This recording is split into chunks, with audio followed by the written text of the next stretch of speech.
Sa totoong buhay, ang pinakamatalino ay ang mga taong nagkamali at natuto. Sa paaralan, ang pinakamatalino ay hindi nagkakamali.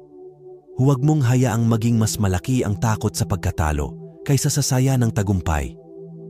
Ang mga mahihirap at ang middle class ay nagtatrabaho para sa pera. Ang mga mayayaman ay pera ang nagtatrabaho para sa kanila.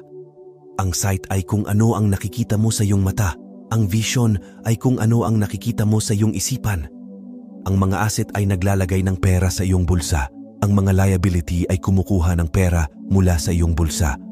Madalas mong malaman na hindi ang kakulangan ng mga yaman ang nagpapatigil sa iyo, kundi ang kakulangan mo sa kahusayan.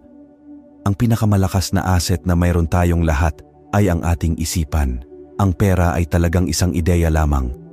Ang buhay ng mga tao ay laging kontrolado ng dalawang emosyon, takot at kasakiman.